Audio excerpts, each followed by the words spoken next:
don't know if it's fully possible to explain just how big of a deal the Halo series was back in the early to mid-2000s. It was one of those games where I still remember everyone at high school talking about it whenever a new game dropped.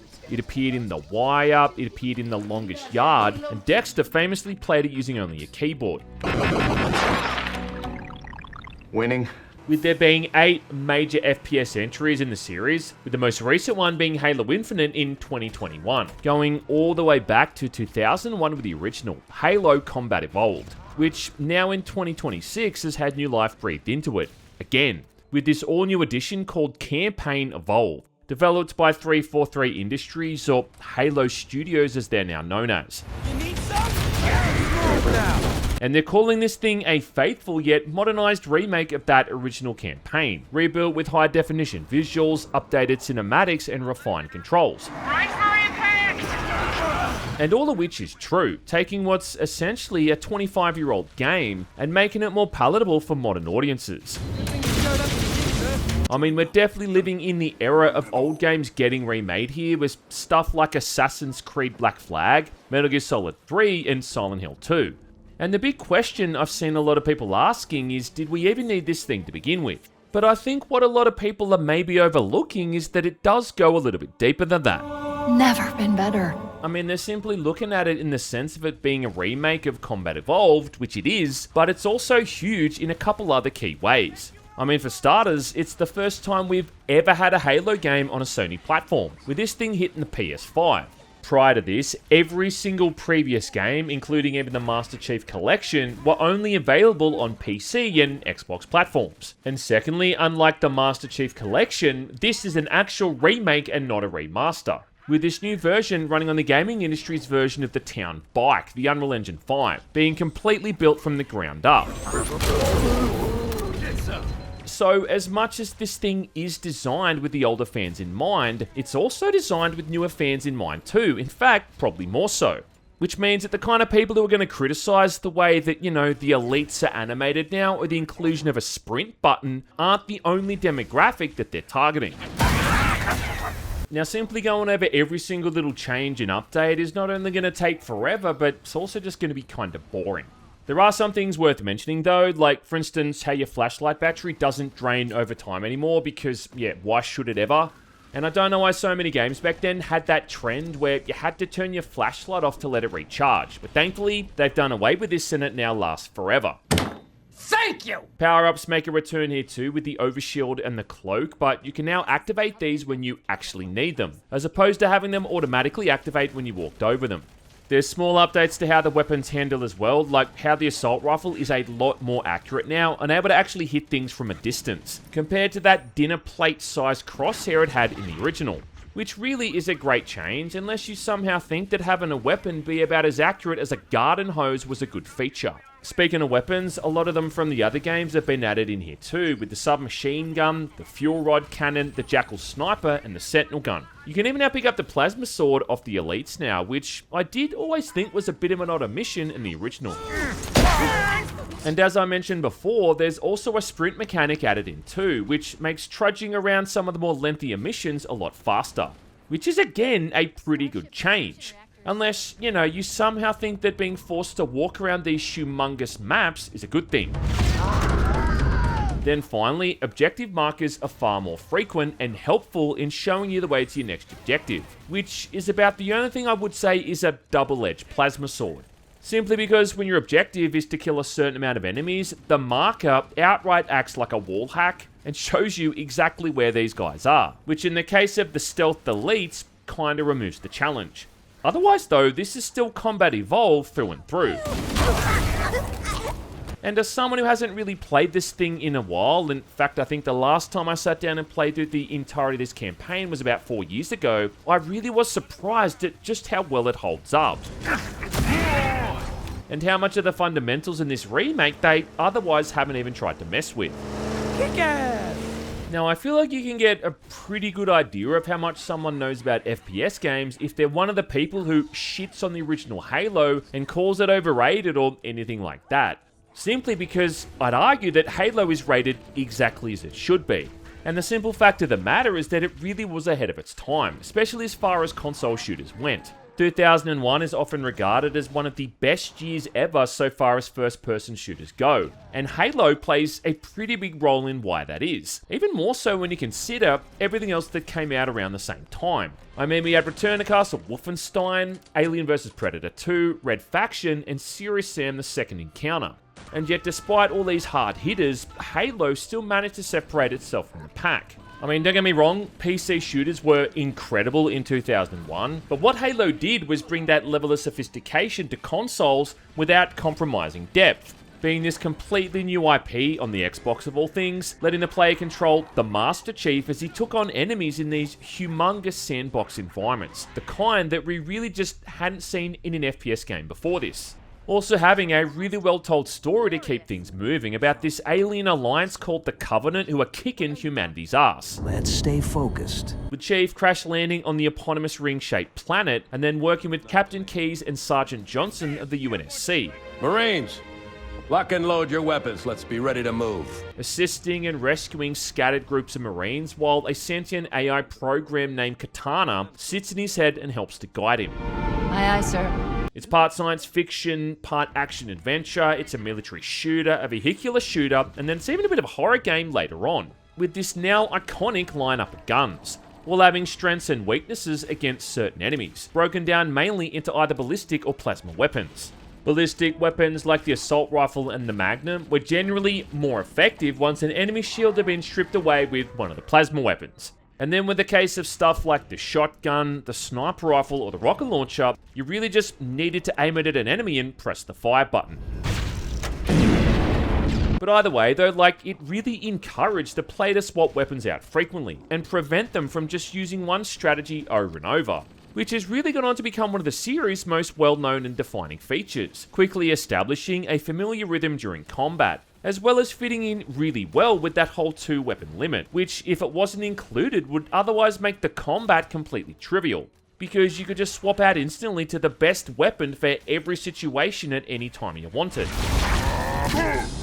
Now, that's not to say that other first-person shooters didn't have weapons that were more useful than others, but in most instances in these other games, it was just about a gun being a better version of something else. Like in Return to Castle Wolfenstein, for instance, you had the MP40 and the Thompson submachine gun, but once you found that FG42, you really didn't need to use anything else. With Halo, though, they changed all of this shit up, with them all being about weapons suited to specific situations. Almost kind of like mini puzzles that you had to solve with each enemy type, or else you'd be at a serious disadvantage and the combat would come across as far more challenging.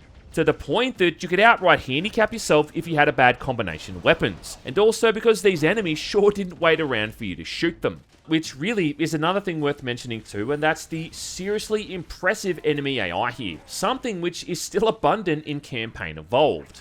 From the elites and the jackals, all the way through to the hunters and the grunts, who still scatter in all directions like cockroaches when you take out their commander, pissing their proverbial pants as they lose all sense of purpose. And you seldom see this kind of personality in FPS enemies, with each one you come up against really feeling unique in the way they look and behave.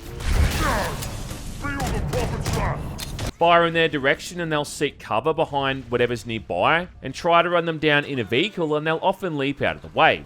If you throw a grenade at their feet, they'll haul ass, and if you manage to latch a plasma grenade onto them, they'll scream in fear or anger before getting blown to smithereens.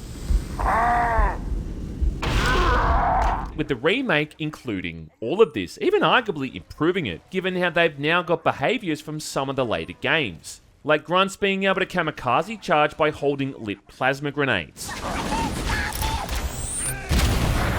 And I just don't think people fully appreciate just how insanely advanced this kind of thing still is. I mean, something like Doom Eternal, for instance, is hard and challenging, yes, but it's hard for a different reason. In the sense that the demons are challenging primarily because they move quickly and they hit you really fucking hard. It's not like they're super intelligent, it's more that they've got the capability to kill you in a matter of seconds. Then on the other hand, Halo's enemies are challenging because they're playing the same game you are and they're often going to be better at it. It's almost kind of like why you have to play the game on at least heroic difficulty, because only then can you really see the full range of what these guys are able to do. And I just lost count of the amount of times here in the remake where I got humbled like a little bitch. for righteous battle. I guess you didn't see that, did you? There's a bit early on in the campaign during that mission where you're trying to save Captain Keyes from the Covenant ship, and the final room this guy's being held in has a couple of cloaked elites hiding in the corners. And in this room alone, I probably died a good half a dozen times, if not more, because I just kept getting outplayed by these guys over and over. It's the kind of stuff that was impressive in 2001, and it's even more impressive now in 2026.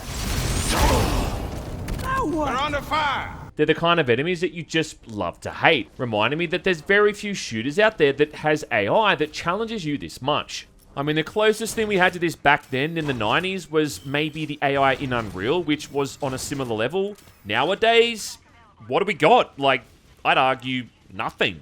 So I guess my point is, if you are somehow worried that the remake's gonna butcher all this stuff and make the game, like, easier, well, rest assured, it hasn't. And about the only thing I did notice is that it seems easier now to run enemies over in vehicles, but that's about it. Otherwise, make no mistake, man, on heroic and legendary difficulty, the Covenant are gonna still tear you a new shit pipe. That's a good thing. Oh, fuck you. One thing that I can definitely see a whole lot of people going on about here, though, is how these new visuals look. Whether they think they're better or worse, or soulless, or any of that kind of stuff. Some of which might be true from some people's perspectives, considering I do think Soul is something that's a bit more subjective anyway. But visually, this just does look objectively better than the original did, pretty much just across the board, being far more detailed and animated, especially during all of the cutscenes, with the facial animations getting a serious overhaul. Then it's true. Like during that opening cinematic when Johnson's pepping up all the Marines and getting them ready to fight the Covenant on the Pillar of Autumn, you can see him smirking now and get a much better sense of his confidence and experience shining through. Oh, you greenhorns who wanted to see Covenant up close. This is gonna be your lucky day. Meanwhile, All you greenhorns who wanted to see Covenant up close, this is gonna be your lucky day. Really making him seem like this battle-hardened warrior who treats this massive attack on the ship as just another day on the job. What do you expect, rifleman? You think this little pleasure cruise is gonna last forever?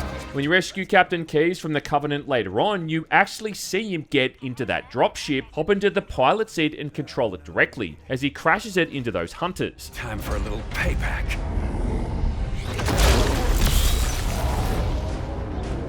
It takes the same tone and directions from the original, but just adds in more detail.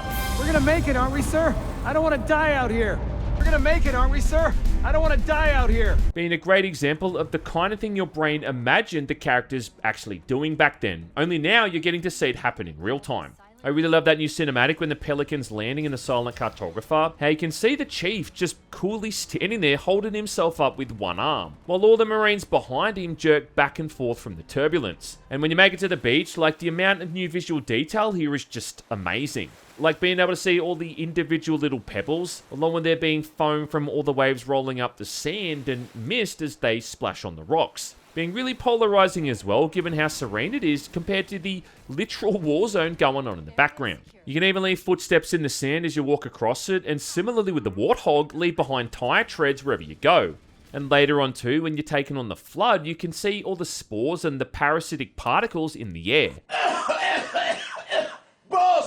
It's the kind of stuff that you only really see if you stop to look at it up close, but the point is that the detail is there. It's not just a surface level improvement, it's a total overhaul. Where it really feels like they've tried to make sure that every environment feels updated to the current standard of what you'd really expect with a modern game, but while also still looking artistically and aesthetically in line with that original. At least, you know, far more than it did with the remaster for that anniversary edition.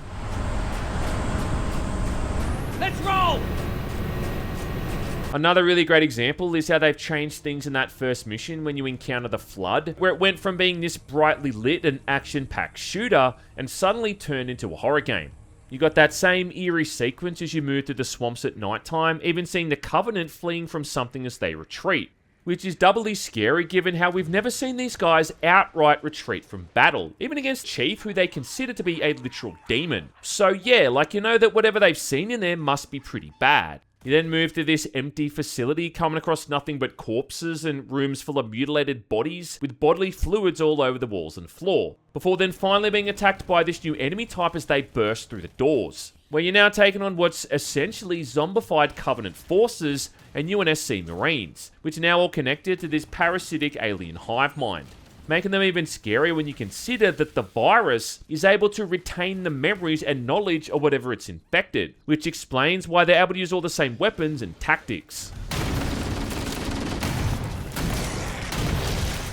And the way that this is all handled now in Campaign Evolved is just masterful. Recreating that whole found footage scene, but making it look far more like actual found footage. Look at it. Something scrambled the insides. What's that? Plasma scoring. And look, like, I get that people have their own viewpoints and opinions on how Halo games are supposed to look. I mean, a lot of these hardcore fans have made it very well known that they, above everyone else, are going to dictate how certain environments and characters are meant to be. But for me though, like, I really didn't take umbrage with how they've updated a lot of these areas. And I've never quite understood the criticism where people somehow act like more detail is a bad thing. As if all those years ago, level designers left these environments barren or empty, as if it was some sort of intentional design choice, you know, as opposed to a technological limitation. Or how when people bring up the Forerunner facilities and how they're super spooky because they're like liminal or something, but it's like, come on man, do you really think that Bungie wouldn't have put more detail into these areas if they could? And I think the swamp during that Guilty Spark mission is a perfect example of what I'm talking about. You know, perfectly acceptable for early 2000s graphics, utilizing view distance fog to try and mask the fact that otherwise the environment is incredibly simple, and now something that's benefited greatly from being updated into a brand new engine. So I guess my point this time is that I don't think that Campaign Evolved having more detail when it comes to stuff like this automatically makes it worse. Well, that's it then. And I know that one of those original devs said that he hated it, but another one of the devs who worked on the game also said it looks like what he wished the original game could have. The only bit of criticism I really don't get here is people complaining over Cortana, which I just think is hilarious to even bring up, especially given how she used to look in that original game.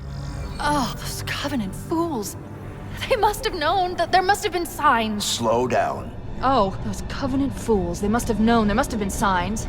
Slow down. And look, I get that she doesn't look the same as she did in Halo 4, which, let's be honest, is arguably the best she's ever looked. But I don't know, like, shouldn't people be focusing more on comparing it to how she looked in Combat Evolved? You know what I mean? Like, seeing as this is a remake of that game and not a remake of Halo 4. And why have I seen no one commenting on how much better she looks than she did in Halo Infinite and Halo 5? We're dealing with sick people here.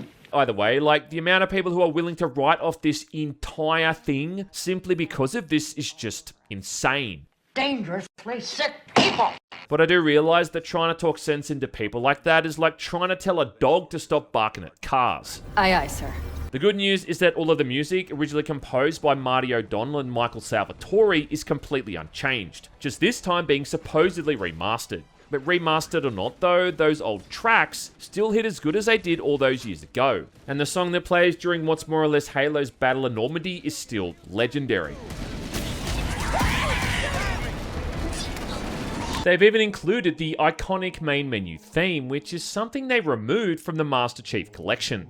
And about the only thing I had happen here was a bit of a glitch where at times it kept playing the main menu music in the middle of a mission. As in, it was on constant loop for the entire level when it wasn't supposed to be, where the only fix I could find was to just back out to the main menu and load in again. Or sometimes I had to restart my entire game.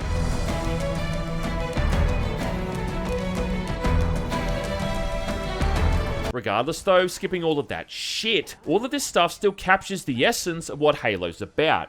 Visually, aurally, and also from a gameplay sense. Nice and smooth now. That being going around tearing shit up as the Master Chief, kicking gum and chewing ass before suddenly catching a plasma grenade to the face and being insta-killed before you even realize what's happened. I mean, would it really be a Halo playthrough if you didn't suffer from at least a couple of dozen of these kind of deaths? The final real aspect to Halo is its whole sandbox level design, which is both the source of some of its best moments, but then also some of its worst. And the main problem with Halo's level design is that it really is quite repetitive, in the way that it reuses a whole lot of similar looking rooms and environments over and over. Some of which is obviously intended to give the player the sense of exploring this vast and expansive construct that's supposed to be, what, like 100,000 years old? But none of which changes the fact that you're still going to be seeing some very familiar looking locations here and there. And it's kind of like Bungie saying, hey, remember that long area you went through for the past 10 or 15 minutes? Yeah, well, now you need to go all the way back through it again to extract. Oh yeah, and taking on a brand new bunch of bad guys that had just spawned in. Remember that bridge you crossed over that looked pretty cool? Yeah, well, here's another one. And after that, here's another one. And to show you we're serious, later on, here's the exact same level, only now you get to play it backwards. Then, of course, there's the library. Yeah, the library. Fuck! The same 3 or 4 rooms copy-pasted over and over for like an hour, with the same scripted sequences where you need to hold out and kill all of the flood enemies until the next locked door just conveniently opens. Easily the worst level in not only a Halo game, but also FPS games and arguably just games in general. I mean, what can I even say about this one that hasn't already been said about hemorrhoids? And it is kind of amazing how a game that has some of the all-time best FPS levels also then has some of the worst. I guess it harks back to the old saying, if you can't handle me at my 2 betrayals, you don't deserve me at my silent cartographer. And there is a reason why missions like the Silent Cartographer are considered by a lot of people to be the best in the game. Because they're less about having you go through the same looking rooms over and over, and more about making you feel like you're exploring this fully living and breathing world. Well, the good news here is that the remake actually addresses this stuff, trimming down a lot of these environments to an extent. So instead of going through the library for like an hour now, it's more like half of that. And while you still do have to play through the absolute marathon that is Assault on the Control Center and then later on the 2 betrayals, which are still kinda long-winded and tedious, they do feel a whole lot better now. Mostly due to more frequent checkpoints and a condensed layout. I also think the updated spectacle of how good these areas look is also able to distract you from how long they're taking. Especially with the updated library where the deeper you get now, the more you see the infection spreading throughout the environment. Really highlighting how bad the flood's getting and making it seem far more threatening. Compared to the original where, aside from the odd arterial fluid somewhere, you'd hardly know. And again, like, I'm sure that some people are going to act like how this is some kind of horrible change and that it's going to kill the soul of the game or something along those lines. Which is also probably the same people who are overlooking the fact that back in the day, Bungie just outright admitted to reusing a lot of these levels, simply because they said they were running out of development time. Either way though, those people are still going to be happy to know that there is a lot of repetition here, just somewhat less of it. Now, all up, Combat Evolved wasn't like a super long game to begin with, and with Campaign Evolved and the changes they've made, it's definitely gotten shorter off the back of that as well. Which begs the question, I guess, what do you do when you finish it? Well, you get one of your mates online and go play through it in co-op and get absolutely decimated on the legendary difficulty. That's what. Oh my god. Oh, he's stuck yet? He's stuck yet?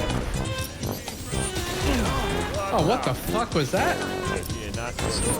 Oh, what? What?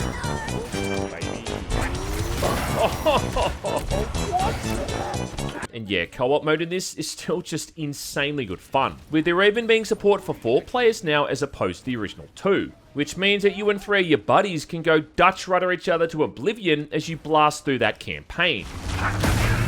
Area secure. Which is, yeah, kind of a necessity given there's no multiplayer mode outside of that to bugger around with. Oh, behind us! Fucking hell! What?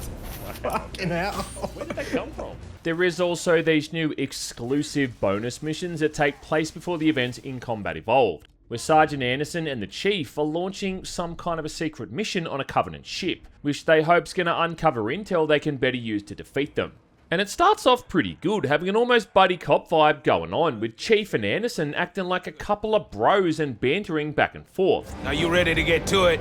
But the level design and the layouts very quickly leave a lot to be desired. The The first mission on the ship, for instance, is really just the same as every other Covenant environment you've explored before, with just the same looking corridors and rooms copy-pasted over and over. And the new areas aren't really all that good either, being these much larger symmetrical arenas that don't really have any flow or structure, as enemies seem to spawn in from positions at random. This first mission also heavily relies on just throwing lots of hunters at you as well, along with all the brutes who were originally introduced in Halo 2, but now form a regular addition to all the enemy forces you take on here. The second mission then has you moving around the surface of a planet, which is like a combination of a desert and a forest, with jackal snipers all over the place, and it also relying, quite annoyingly, on stealth elites with plasma swords. Plus, you pretty much have to have a long-range weapon during this mission, like the battle rifle at all times, or else you're gonna be fucked. And mercifully, these missions do include the needle sniper from Halo Reach, which is so effective here that I'm almost convinced it's a mistake that they let it in. As in, I think someone at 343 forgot how useful this gun actually is, because it really does shred through absolutely everything. As varied as this new planet might be, though, it very quickly goes back to more familiar surroundings and these interior Covenant environments. This time as you're trying to rescue a bunch of prisoners, which I'm almost certain is just copied across from the Truth and Reconciliation chapter in the base game. All ending then in a short sequence with some space combat, which is just forgettable. Our Marines are en route to the rally point. Thanks. For a prequel, it doesn't really add anything all that interesting story-wise either. You do hook up with this group of Marines called Tiger Company, who are being led by some badass Marine lady who of course has to look like this. You don't seem as impressed as the rest of your crew.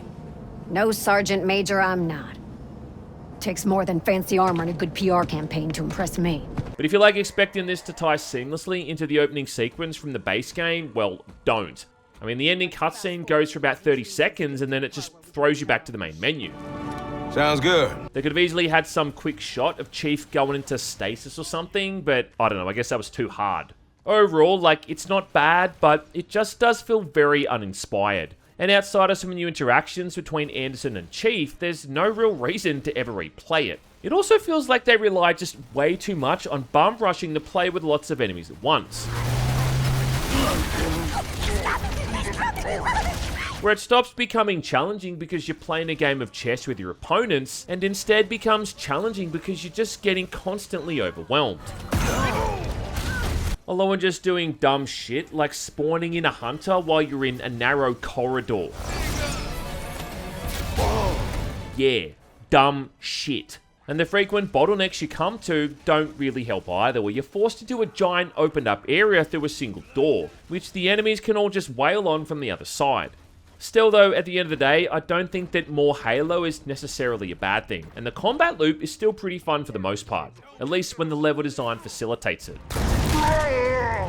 So I think ultimately, whether or not someone's going to enjoy Campaign Evolved comes down to mostly what kind of fan you are.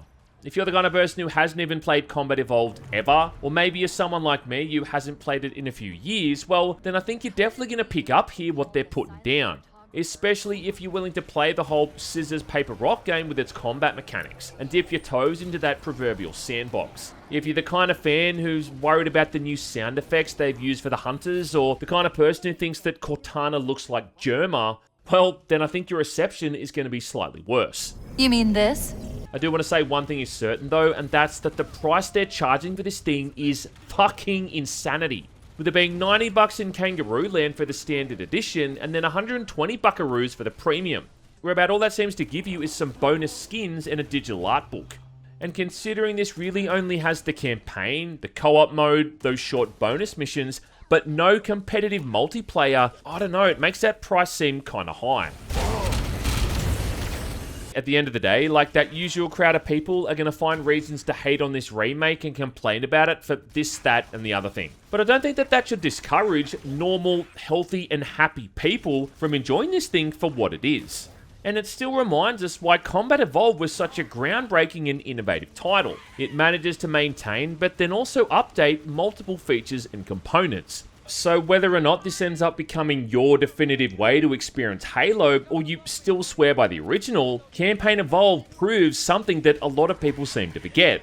And that's that great games don't stay relevant just for nostalgia alone. They stay relevant because the design was just that good to begin with.